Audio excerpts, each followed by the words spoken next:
ఇళ్ళల్లో యాక్చువల్లీ చాలామంది అనుకుంటారు జస్ట్ ఇంటి బయటే బాయ్స్ అమ్మాయిల్ని ఇబ్బంది పెడతారు అని, కానీ ఇంటి లోపల కూడా ఇబ్బంది పెట్టే వాళ్ళు ఉంటారు.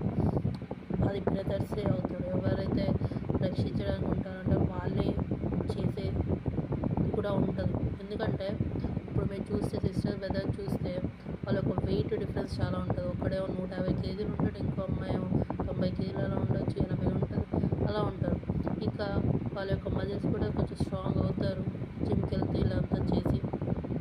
సో సో దీనివల్ల వీడొచ్చి ఏదైనా అయిందంటే ఏదో ఆడ యొక్క భుజబలం చూపించి భయపెట్టడానికి ట్రై చేయడమో, లేకపోతే అలా చూపించి బెదిరించడానికి ట్రై చేయడము, డిమాండ్ చేయడానికి ట్రై చేయడము, లేకపోతే అన్నిచ్చి పెట్టడానికి ట్రై చేయడము, ఇలాంటివన్నీ చేస్తూ ఉంటారు.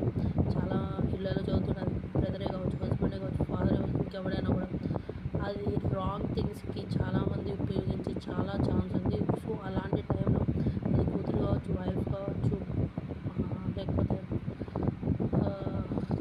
ఆఫ్కోర్స్ మదర్ కావచ్చు, సన్ కూడా చేసే ఛాన్స్ ఉంది. సో ఎవరైనా కావచ్చు. సో అలాంటి టైంలో మీరు ఎటువంటి భయపడకుండా అది క్లియర్గా రికార్డ్ చేసి ఆ యొక్క వాయిస్ కావచ్చు, వీడియో కావచ్చు, ఎంత వీలైతే అంత రికార్డ్ చేసి వెంటనే డొమెస్టిక్ వైలెన్స్కి అని పోలీస్ స్టేషన్కి కాల్ చేసి అది అప్లోడ్ చేయండి. సపోజ్ మీకు ఇప్పుడే అంత పెద్ద యాక్షన్ తీసుకోకూడదు అనుకుంటే ఆల్రెడీ రికార్డ్ చేసి పెట్టుకొని, ఎప్పుడైతే ఇది it's the time to take the action అన్నప్పుడు అది మీరు ప్రొసీడ్ చేయడానికి మీకు ఒక ప్రూఫ్ లాగా పనికొస్తుంది. అండ్ ఇంకో విషయం, ఇలాంటివి అస్సలు లైట్గా తీసుకోవద్దు. సపోజ్ మీతో జరిగినా లేకపోతే మీ పక్కనున్న ఎవరితో జరిగినా కూడా సీరియస్గా వాళ్ళకి సపోర్ట్ చేయండి. ఇంకా మీకు పేరెంట్స్ సపోర్ట్ చేయకుండా వాళ్ళు ఒక మేల్ పర్సన్స్కి సపోర్ట్ చేసిన, ఫ్యామిలీ మెంబర్స్ సపోర్ట్ చేసినా కూడా మీరు అస్సలు లైట్ తీసుకోవద్దు. వాళ్ళ మీద ఫుల్ సీరియస్ అవ్వండి. రేపు పొద్దున ఏదైతే జరుగుతుందో దానికి కేవలం ఇలా వాళ్ళు సపోర్ట్ చేయడానికి రీజన్ అన్న విషయం వాళ్ళకి క్లియర్గా అర్థమయ్యేలా చెప్పండి. ఎందుకంటే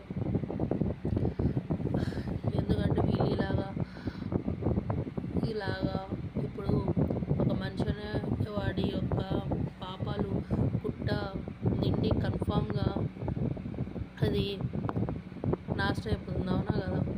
సో దాన్ని ఆపకుండా చూస్తూ ఉండే ఈ ఫ్యామిలీ మెంబర్సే తప్పు కదా. సో ఆ విషయం అన్నీ అర్థం చేసుకోమని చెప్పండి. కేవలం ఫ్యామిలీ మెంబర్ కదా అని చెప్పి వాళ్ళని జైల్లో వెళ్ళనీయకుండా చేయడం అస్సలు కరెక్ట్ కాదు. ఎందుకంటే మీరు అలా గమ్ముగా ఉంటే రేపు పొద్దున వాళ్ళు సొసైటీకి ఒక పెద్ద కలంకంగా తయారవుతారు.